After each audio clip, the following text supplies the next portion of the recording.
Welcome to the Alcohol Free Life podcast, brought to you by thesoberclub.com. I'm Janey Grace. This is for you if you've quit the booze or you'd like to, or maybe you're just sober curious. I'll bring you tips and motivation without any judgment, and there'll be inspiration from experts, quit-lit authors, and sober heroes.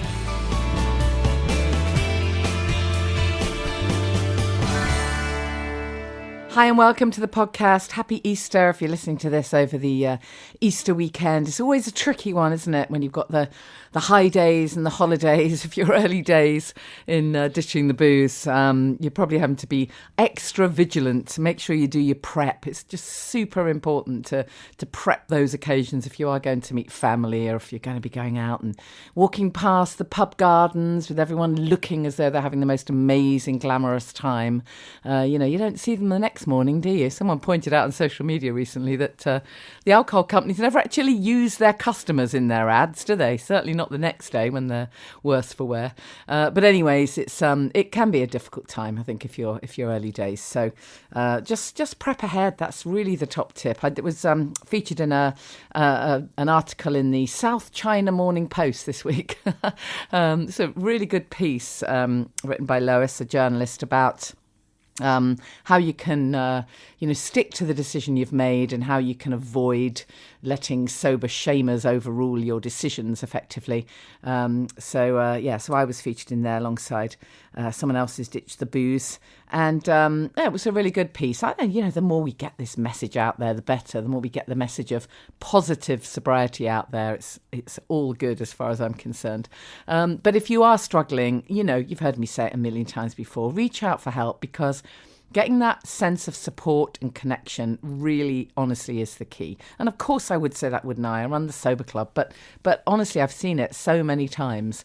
And I know how hard it was for me that when I first started, I didn't have that support. And, thank goodness I made it, but God, I nearly didn't. I was thinking the other day, actually, that I think it was Easter time when I had the most massive kind of triggering experience. I was about 3 months sober, and I did an event. I was kind of working at this event, and it happened to be the day before Good Friday or something like that. And it was the kind of event where after I'd delivered a day's training, I would normally kind of go and celebrate, in inverted commas, with a glass of wine.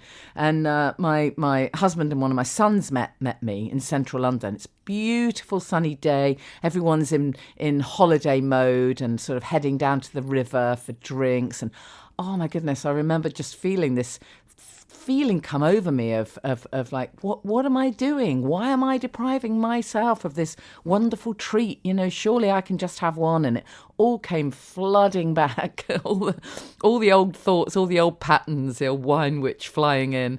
And it felt like such a strong craving, such a loud voice in my head that I should go and do this destructive thing. And then my son, who was, I don't know, about 14 at the time, said, I'm just going to, if you guys are, heading off for a drink, I'm just going to go and grab a salted caramel ice cream. He saw a stall just by the river.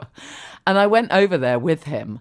And I suddenly thought, I haven't had an ice cream in years. I mean, literally years, because obviously you save the calories for the wine, right? Like, why would you have dessert when you can have extra wine? That was my thinking. And I suddenly thought, do you know what? I think I'll have that too.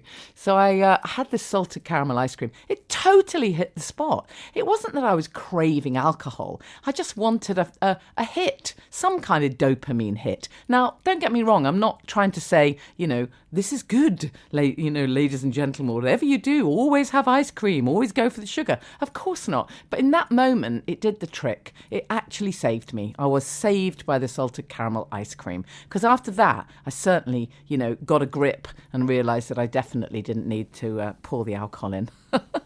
But of course, that my thing is keep the ritual, change the ingredients. And so I'm really pleased that actually we've teamed up this week with Oddbird, who are just a great brand who make really, really good alcohol-free wines. So we're going to be talking to the founder in a moment. I just wanted to remind you as well that I've launched my 12-week accountability package. And this came about because we did a little challenge in the Sober Club, and I realised that there are so many people who've been round the block a good few times, and they just just are at the stage where they just want to do this now, but they want some support. Coaching isn't quite right for them, whether they don't have the funds or even the time to invest in coaching. And sometimes it's not the right time to be digging deep into all of the stuff that we do when we have a coaching session, because it nearly always starts to go into other areas, and we dig a bit deeper and we use other tools and modalities, all of which is fantastic. But if you are simply at the stage where you have made your decision, you really want to do this, you're ready to rock, but you just want that support and accountability, then this program might be for you. I've only got a few slots because it's one-to-one with me. Effectively, it's an accountability check-in weekly. We kick off with a one-to-one call. So if that's of interest, check it out. Go to thesoberclub.com, look on the menu, and it says 12-week accountability package, and sign up for it if you're interested. I've literally got a couple of slots left, so it'd be great to have you on board if that sounds like the thing for you. And of course, one of the things that I'll be recommending, if you're early days, is prepping ahead. And if that means for you that at the end of the day you want to open a bottle of something or have a glass of something nice, then absolutely do that. Your little inner toddler will not accept that cup of tea, so have something really nice and alcohol free. And on that note, I'm delighted to introduce you to Mehmet, who is with Oddbird. Well, most of you know that I am a very big fan of alcohol-free wines, of keeping the ritual, changing the ingredients. And recently, when I went down to the alcohol-free shop in Great Portland Street just before it closed, the trend, the bottle that everyone was talking about was Oddbird. So I'm absolutely thrilled that I get to chat to Mehmet from Oddbird. How you doing? Oh, thank you so much, Janey. Yeah, really, really good to chat to you. Now, I had, amazingly enough, given that I've been sort of ensconced in this world for quite a while, it's only very recently that I've come across this brand. So I'm really interested to chat to you. And I love your sort of strap line when you say that Oddbird is creating world-class wine liberated from alcohol. That's a great way of putting it, isn't it? Freedom from the alcohol piece. So tell us a little bit about the background then, because as you say, originated from Scandinavia. Tell us a bit about the founder, because that's quite an interesting story, isn't it? Sure. So the story of Oddbird dates back 35 years, basically, to when my mother started working as a social worker and a family therapist in Gothenburg in Western Sweden. And so she did that for 25 years, working as a social worker and family therapist. And somewhere along the road, she realized her first day and her last days were basically the same. It was parents or, young, could be either young people or mainly parents who was just devastated by alcoholism. Yeah. So it was a recurring theme that she saw and decided to make a societal change or a cultural change, because the big insights she saw was that one part of it is that it's a substance that creates a sickness, right? So the disease and the substance creating the disease is extremely glorified in culture and society, and it's the norm is that you drink. So the culture and the society in which we live in is very much based around drinking. And it's also linked to very famous people, in popular culture, as James Bond is one of those figures, also Churchill, right? So that's, that was sort of the breeding ground to the thoughts about doing a cultural shift or a change in society. And one of her sort of core ideas or core thoughts was, can we have a society where the question, would you like your wine with or without alcohol, is as common as would you like your coffee with or without milk? Yeah, I love that. It's so true. That's what we want, isn't it? We're not necessarily up for prohibition. We just want it to be as normal to choose not to drink as to drink. Exactly. I think it's about, as you said, creating choices for people, because there really hasn't been for a very long time a choice. You're forced into drinking, and if you're not drinking, You either have to have a really good explanation or there's something wrong with you. Yeah. So that's absolutely true. So tell us a bit about your process then, because obviously, brands do the kind of de-alcoholization a different way. But I know you have the finest grapes, as you say, from the best vineyards, and then a special process of aging grapes, I suppose, in barrels. Have I got that right? So what we do then, based on this core mission, is we find the finest grapes, mainly from France and Italy. We look at the product from a molecular standpoint. Is this wine suitable for dealcoholization?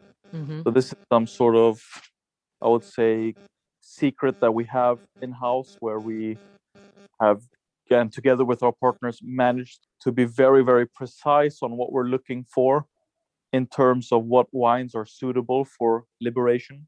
And we want to be very, very non-invasive in the product. So our product philosophy is we only do wine. So we do not add anything. We do not tinker with the process in any way. And we try to be as natural and organic and vegan friendly as we possibly can, right? So we focus a lot on the winemaking process. That's where we put all our energy. We look at the terroir, the overall nature, soil, grape, the location, the winemakers themselves. We are fully focused on the winemaking aspect and creating this wine that has the expression of the region, expression of the grape. So it's very true, it's very authentic product. And at the same time, we're able to figure out, is this product suitable, or is this wine suitable for liberation or dealcoholization? Yeah, well, you can really tell. I mean, certainly, as I say, at the alcohol-free shop, it was flying off the shelves. In fact, the first couple of times I went in there to try it, they'd run out. So you obviously made a really big impact there. Just remind us what you have in the range, then, what we can get currently. Sure. So we have our Blanc de Blanc, which is a sparkling white wine from the south of France. We have a rosé, which is a typical Syrah southern French sparkling rosé. Then we have a still red and white wine, which is made in collaboration with a family-owned vineyard called Domaine de la Prade. And the product has its name on it, so it's called Oddbird Domaine de la Prade. One Merlot Syrah, red organic, and then we have a white, still also Chardonnay. And then we also have an organic Blanc de Blanc, which we'll be launching quite soon. From Italy, we have a Spumante, and then we also have a Spumante Rosé, a Prosecco Rosé. And then we have two very, very interesting products as well, which is a collaboration with a small family-owned estate called Contrasuarda. Together with them, we have created the world's first low-intervention wines liberated from alcohol, so red and a white. The red one is a Merlot Pinot Noir. It's a fantastic product, which we're very, very proud of, but it's very limited in quantity. And a white still wine, which is Garganega and Vespaiola, which are two local grapes. And what's interesting about these low-intervention products is they take things to the next level. So everything is harvested by hand. There are no additives at all in any way, shape, or form. They take care of all the leftovers to create soil, so that they don't have to buy artificial fertilizers or anything like that. And they take care of all the rain to create water, so they don't have to buy in water. So it's a very authentic process. They let the grapes ferment themselves, so spontaneous fermentation. So it's a very, very handcrafted process. The climate impact, the CO2 impact, is 1/6, so 6 times less than an average vineyard. So very, very proud of that collaboration. So right now, your products are available in. Where are they available in the UK at the moment? So Amazon is a dry drinker. And aren't they in is it Harrods or Harvey Nicks? Did I get that? Sure, yeah, Harvey Nicks. Right? Yeah. Yeah. So So Harvey Nichols, we had on their menu, it says that our wines are the best wines they've ever tasted without alcohol. They even have that written on the menu, which we're very proud of. But available at most online stores. Cool. So if we were to talk in a year's time, Mehmet, where do you see this, the future, the whole trend of alcohol-free wines, and where do you hope this brand will be? If we were to chat in a year's time, what do you reckon we'd be talking about? Well, I think right now the challenge for not only us but for the category is just getting wide acceptance by the industry. So yeah, I'm very, very happy that we have these non-alcoholic bottle shops. Laura at Club Soda, at Club Soda has been doing a phenomenal job, and so many others. Stuart at Dry Drinker, and a few others are doing such a great job. But I'd really love to see Waitrose or one of those big players go, all right, here's a big non-alc section. We're gonna make it fantastic in terms of how it looks, how it feels. We're maybe gonna do sampling once or twice a week. We're gonna have food and wine pairing or food and beverage pairing. So that's what I would like to see in a year's time, that we have this sort of wider acceptance in general, category from the industry in this category, because truly this is what the demand is truly there, and people are, as you said, longing for this choice. Yeah, they're able to choose depending on whatever reason, with or without alcohol, right? And to make that sort of transformation and cultural shift, we need wider acceptance. And I hope and I believe that we are capable of leading the way, and sort of expanding the category and changing the perception of these products or these wines. Fabulous. Mehmet, thank you so much. It's been great to chat to you. I wish you every success, and let's do that chat in a year's time and hope all that has come to fruition. I really appreciate you taking the time to be with us on the podcast. Oh, thank you so much, and really looking forward to talking in a year's time. Yeah, brilliant. Right. Thanks very much. All right, thank you. So we'll have a competition to give away some Oddbird drinks as well.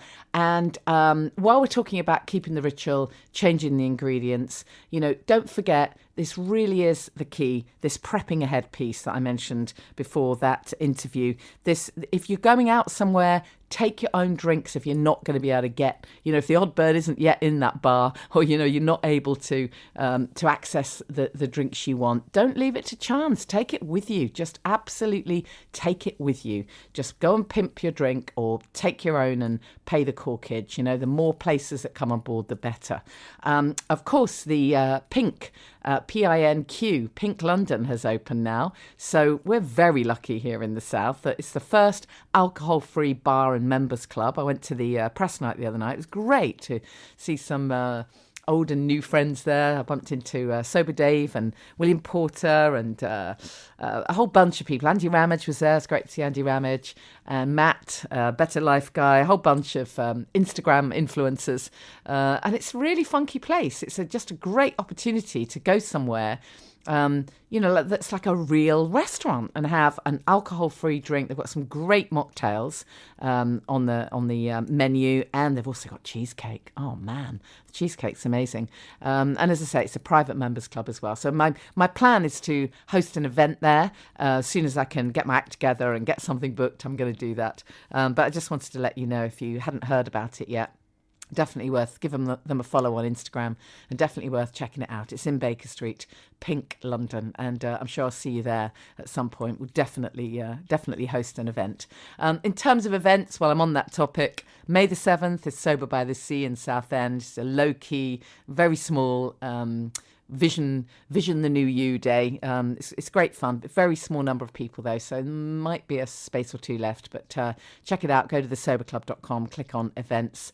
There's a meetup in Edinburgh on April the 23rd. That's next Saturday with our Sober Club coaches. Meanwhile, I'm going to be doing another bunch of training with some Sober Club coaches. If that's something you're interested in for the future, then drop me a message. We're going to have a great weekend. And then coming up the end of May, we're going to be doing another family constellation. So again, if that's something of interest, just register your interest with me. Let me know. And we're planning another date for Champneys as well. So there's a bunch of things happening. I'll definitely get that Pink London date sorted at some point as well.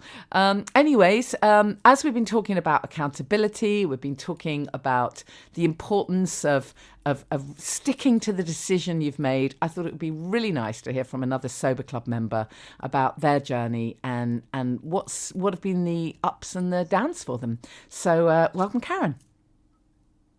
Well, I love interviewing fabulous Sober Club members who have been with us for absolutely ages. And I'm so thrilled that Shusnall, have I said your name right? I haven't, have I? Karen. Shusnall. Okay, it's a fabulous name. I love it. And it's so great to chat to Karen because she's such a vibrant member of our Sober Club community, and I've known her a couple of years now. And I thought it'd be lovely to share your story, Kaz, because you posted a lovely message on the Sober Club the other day. Just, I don't know, just so kind of heartfelt and honest and open, and really just cheering everybody on who, is not quite as far along as you are. So I thought it'd be lovely to share your story because, you've had your ups and downs too. So let's take it right back to the beginning then. Tell us a bit about what was happening for you a few years back. Well, I was Googling mindful drinking because I had no intentions of giving up completely, but I just knew that I was drinking too much. So I just wanted to cut back really in the beginning. Come from a family of, drinkers, as in we were, drank most nights. We were always celebrating with drink. We were always drinking.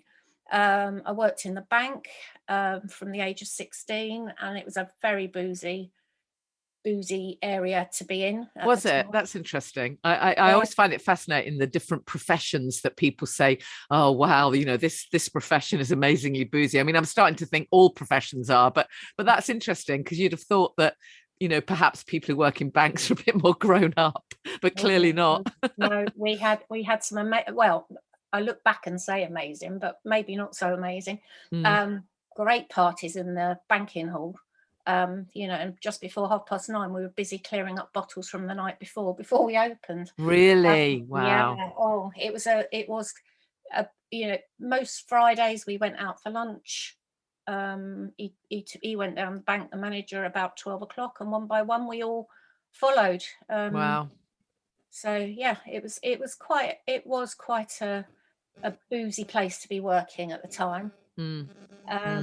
I did kind of cut back a bit because I when I left the bank, I went into the flower business and had my own business, getting up at 3 o'clock in the morning, and the hours I was working, I couldn't drink more than 1 or 2 glasses of wine maximum because I was getting up so early.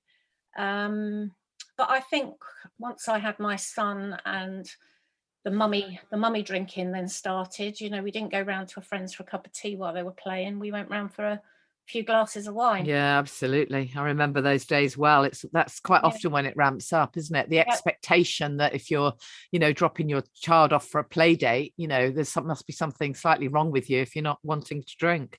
Yep. Yeah. And I was in an area where the parties and things were, I've been to some amazing parties, but it was all around a lot of drink. And I was just beginning to wake up in the middle of the night, do the 3 o'clock thing. Why did I do that? Why did I drink that extra glass of wine?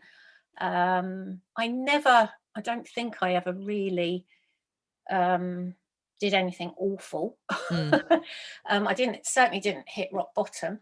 But I was just getting to the point where I was waking up too often thinking, why did I have that extra glass of wine? Yeah. Or why did I sit there last night and watch that film and drink more than half a bottle of wine? why did I do this? Why did I do that? So I just thought, I've got to do something about this. And I Googled mindful drinking in October, November 2019. I think your name came up, and I went to the Mindful Drinking Festival, and I met you there in January of 2020. Then I went on and went to the Suffolk retreat with Joe and Dom, and you were there. Yeah, the self-care and sobriety retreat. That was fabulous, wasn't it? And I remember you. I remember you then on that, you know, and that back then when you were very new to it all. I remember you were just as I was when when I first came to it. I don't know I suppose wobbly is the word, really, isn't it? You were very unsure whether you wanted to actually stop as well. Yeah. You know, that's fair to say, isn't it? But you know, but very open to learning about sort of all aspects of well-being, I suppose. That's what I remember about when I met you first. And I know you've gone on to say it made a big difference. Yeah. That weekend, I think, changed it, because I'd always done dry January, but I white knuckled it, and I was counting down the days, and February the 1st came, and I couldn't wait to have a glass of wine. Whereas that weekend, I think that weekend was actually the very end of the week, the January, beginning of February. And so that's when I started the 90-day challenge. But I just remember getting so excited by all the positive things about not drinking, which I've never even occurred to me that there'd be anything positive about not drinking. Yeah. No, it was always, alcohol relaxes me, but actually it doesn't. It makes us anxious. Yeah, of but course. I have more fun with alcohol.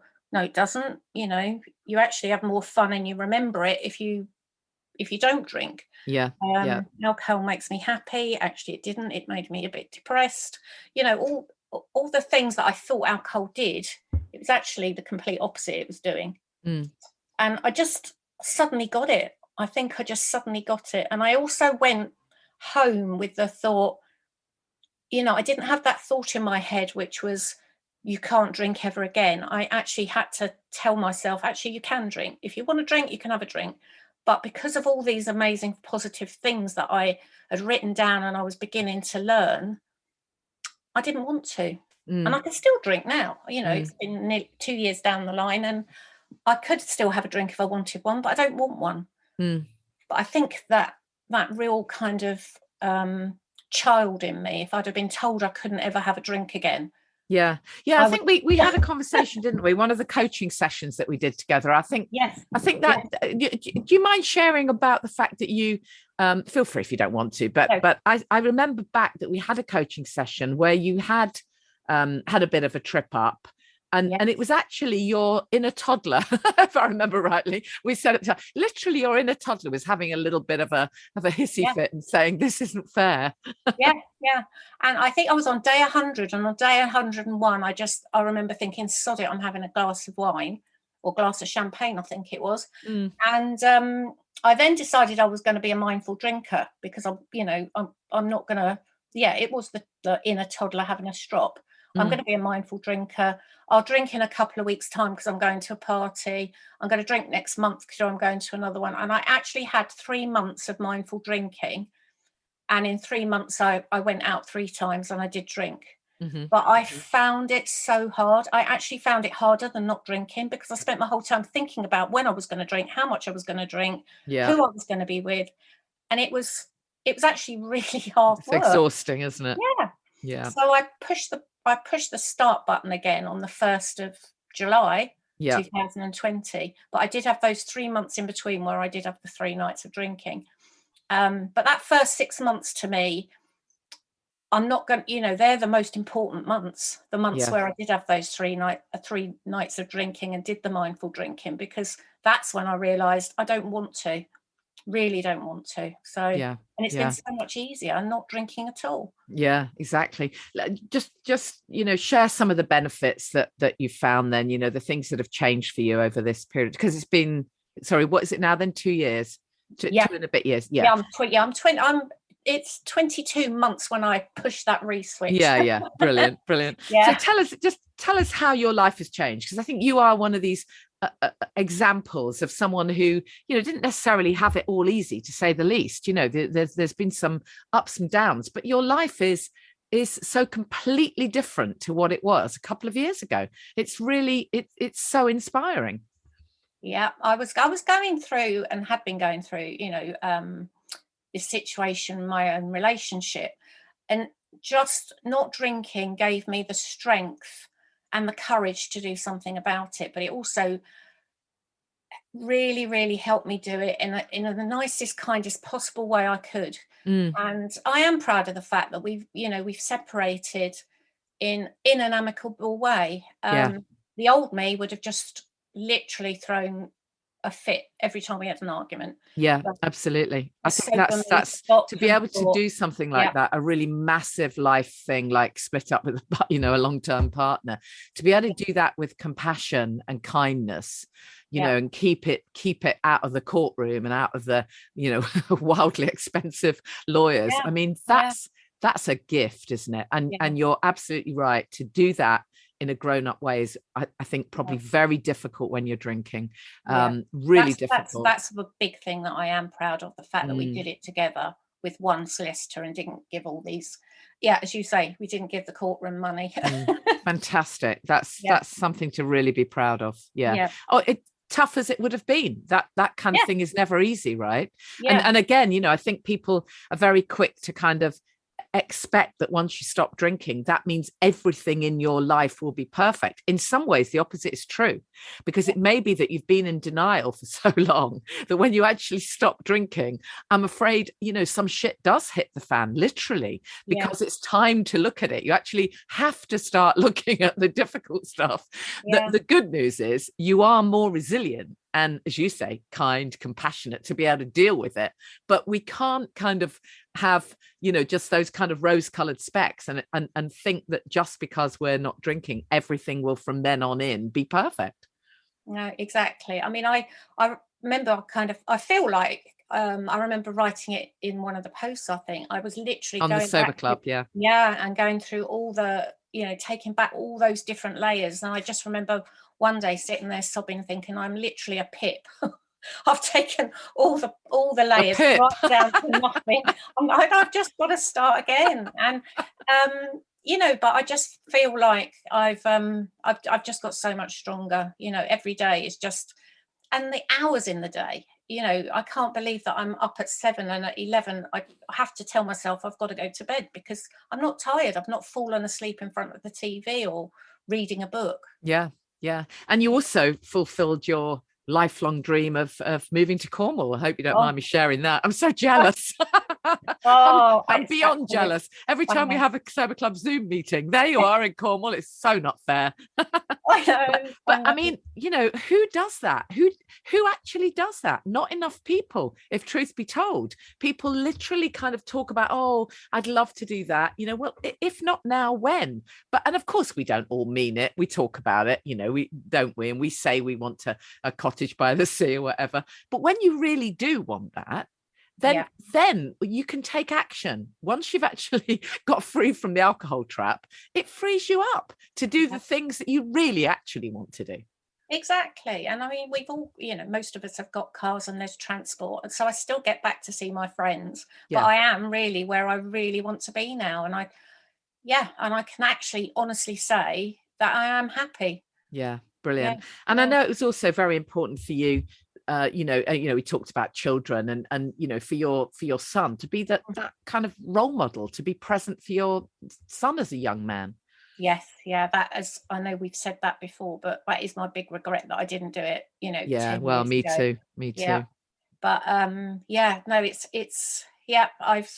I feel that he sees a different me as well. He definitely sees a happier, healthier me. And he just sees a more authentic me. And I've had more fun in the last year or so as well. Because I can have fun. I can go out and enjoy myself. I'm one of those people, it doesn't bother me if there's people around me drinking. Really, really doesn't. But I'll be last on the dance floor, I think. Yeah. And the other thing, of course, is that you have really found your mojo in that, you know, you've well, I persuaded you a little bit, but you've absolutely taken the bull by the horns and become an NLP practitioner. You've trained as a sober coach with me. I mean, could you have even imagined that you would be you know, kind of enhancing your skills in that way, you know, sort of 4 years ago, if I'd asked you, could you have imagined it? No, never. I actually really enjoy helping other people do what I've done, really. You know, it's so nice to be in the club, and it is like being at a really lovely, friendly school. I think I said in my post this week, you know, there's no bullies there. We're all in a really, we're in the nice gang, we're in the friendly gang, and we're all there for each other. And I've had people around me that have looked after me in the beginning. You know, some of the girls that I was on the phone to sometimes in the beginning, I'm such good friends with them now. You know, it's just one of those clubs where you really do bond. And it's not new people coming in as well. It literally doesn't take minutes or days before we're all friends, you know. Yeah, new friends come along. How important do you think that connection, you know, in the sober club has been for you over the last couple of years? Oh, I needed the connection. I needed to be able to say, help, you know, I'm going out at the end. In the beginning, I needed it, you know. I'm going out at the end of the week, and I you know, I don't know what to do because these people are real massive drinkers, and I'm worried that I'll give in. But there was always someone saying, all you need to do is take your own drink. Tell them, if you're really worried, just tell them that you've got a tooth infection and you're on antibiotics and you can't drink. But in the end, I think menopause even came up. Oh no, I can't drink. I'm, you know, going through the menopause. I made excuses. I did make excuses in the beginning. That's okay, isn't it? It doesn't matter, does it? It's whatever it takes to get you through. Yeah, but then you just get stronger, and you suddenly find the strength to say, you know what, I don't want to drink. I don't want to drink. Yeah. And then it's been great, hasn't it, in the sober club in the last couple of weeks? Because, you know, as you say, you're over 2 years, or almost 2 years sober now. And we've just done an accountability challenge where, you know, there's been a lot of people popping up and sort of saying, okay, well, I'll fess up. I'm back at day 1, or I'm on day 7 again, you know, and actually, you know, rather than kind of those of us that have been sober for a few years sort of thinking, oh, well, we'll let those newbies get on with it. Actually, the members who've been sober for a long time are fully engaged in all of this. And I think partly it's because it reminds us where we were, and it reminds us how goddamn grateful we are as well, doesn't it? Yeah.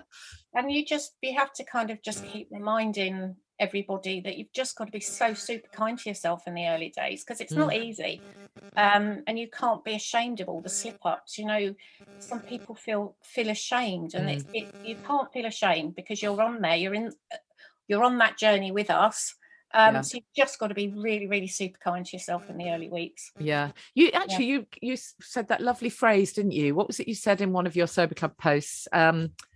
Remember, what was it you said about what you were praying for is what you've got now, or something like that? What was your expression? Can you remember?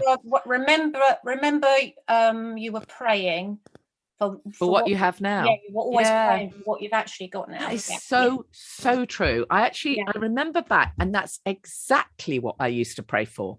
You know, oh, if I could only not desire a glass of wine. Yeah. Well, there you go. Thank you, God. Wasn't it? It was that 3 o'clock in the morning prayer. Yeah, totally. Yeah. And that's exactly it. And so when we have crap days, which, you know, we still do, everyone does, we're human, right? Yeah. You know, that's what we can remember. We can remember that this is what we used to pray for. We've got it now. Because it's easy to forget. That really is amazing. Although I didn't find it that hard in the beginning, I did work hard. I think you have to really know that you have got to give yourself a bit of a kick up the bum. I mean, I did vision boards, and, you know, I used to do my little journal in the morning. You do have to it's not going to come easily, but it comes with the help. It really does come, and with all the positives that you've got in front of you.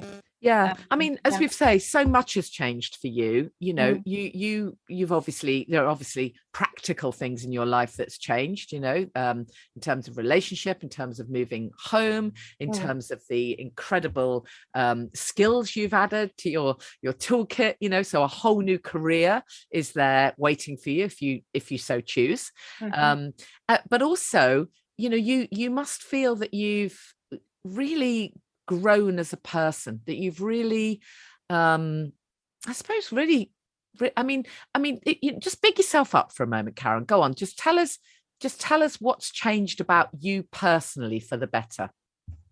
Well, I think the big thing is that I feel proud of myself for the first time in a long time. Yeah, isn't that amazing? What a thing to be able to say.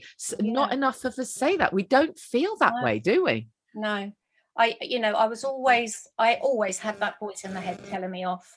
And I feel like I've got rid of all the nasty thoughts about myself that were constant. Yes. So yeah, I'm of course we all still get the odd ones. But I've got rid of that horrible, nasty thought that was always in my head that I wasn't good enough. And now I am enough. Yeah. Yeah, fantastic. My goodness, you said it, girl. That's just so brilliant. I mean, how many shelves of self-help books do we all have to have, or shelf help as I call it? Yeah. You know, to get to this. My God, how many years did I go after that? And looking at literally everything, because of the work I did. There wasn't a single goddamn, you know, well-being trend or spirituality kind of thing that I didn't get on in order to find that enough-ness. Right? Yeah. We've all read all of us, and yet constantly stepping around the elephant in the room that was alcohol. Stepping around it and hoping that no one would notice, including myself. I literally was in such denial. I did not see it. I was, you know, anyway, it's not about me. It's just, you know, you mentioned it just makes me remember just how bonkers it is what we all do. I mean, it does sound a bit mad, but it is actually to me, it feels like a real miracle that I've actually learned to love myself again. Yes, and I really. That would happen. I know, isn't that great? Isn't it great? How amazing. Well, I think you're such an inspiration, and it's just so wonderful to have you as part of the Sober Club community. I can't wait to see the magic you're going to create, and I know you're taking your time with it, really, because you probably just want to enjoy your life in Cornwall, and I don't blame you. Yeah, I have got to get around the fact that actually, Karen, you can't be on holiday for this. It's quite nice, though. I've got to get on and do some work now. Brilliant. Oh, well, it's fantastic to have you on the podcast, Karen. What would be your sort of parting words to anyone who's, you know, I don't know whether they're just starting out, or maybe things have just fallen flat for them. What would be your top tip? Just be really super kind to yourself, and really go back to the beginning and think about why you want to do it, and write that list of why you drink the alcohol, because actually that list that says alcohol makes me feel good, it doesn't. It makes you feel crap. Yeah. You know, alcohol makes me happy, it doesn't. It makes you depressed. You know, just write that list, and then it's important, isn't it, to actually take note of what's true. You know, and many of the statements that many of the thoughts that we have around booze and the statements that we make are actually not true. Just because they're what society believes is, you know, to be true, they aren't actually true. No. And the emperor's not actually wearing any clothes. So yeah. and you know, you're just a fantastic example, Karen, of someone who has literally had a second chance at life. That's really how it is, isn't it, really? Yeah, that's amazing. Exactly how I feel. Yeah. The new fantastic started. Yeah. Well, I really appreciate it. I appreciate you coming on the podcast, and I appreciate that, you know, you're willing to sort of share that you know, the hard stuff, because I do think that there is this kind of I do sometimes hear people say, well, that's you managed to do it, that's okay for you because everything's okay, and you've got your marriage and your kids and all of that, but people go through this with all kinds of other shit hitting the fan, and it will only ever be a good foundation for whatever you're going through. And help you behave in the most compassionate and grown-up way possible, which has got to be good for everything, really, hasn't it? Oh, definitely. Well, thank you for having me on. Oh, thank you, Karen, and I look forward to seeing you soon. Well, hopefully in Cornwall. Yeah. I feel that trip coming on. Thank you, Karen. I look forward to seeing you soon. Bye. Bye. Thank you, Karen, and thank you to Mehmet from Oddbird. Don't forget that competition will be uploaded on the site.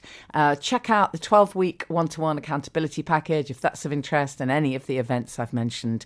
And above all, I say this all the time, do your prep. I sent out a little e-zine saying, Happy Easter, are you whooping it? You know what I mean by that by now. W is for wish, O is for outcome, O is for obstacle, P is for plan. So what is it you want? What's your wish? What's the outcome? What will it look like if you get it? I mean, really put the detail in there. What will it be like? Don't just say, I want to be happy. What does that mean? What will it be like for you? And what are the obstacles going to be? Be realistic. Is it the voice in your head? Is it someone else who always sober shames you? Is it your own family trying to persuade you? Is it the fact that you don't have the alcohol-free drinks in when you need them? Just ask yourself what it is that's holding you back. And then the P, the important P, is for plan and prep, because this doesn't come, necessarily. We don't kind of fall over sobriety any more than we fall over a drink to relapse. We have to put the work in. You have to. Eventually, it is second nature, but to start with, you have to focus on it like all of the time. But is it worth it? Hell yes, it's worth it. Have a great Easter. See you soon. Thank you for listening to the Alcohol Free Life podcast, brought to you by the Sober Club. Please rate and review. And if you want support, accountability and inspiration, and you want to live your best life without the booze, check out thesoberclub.com.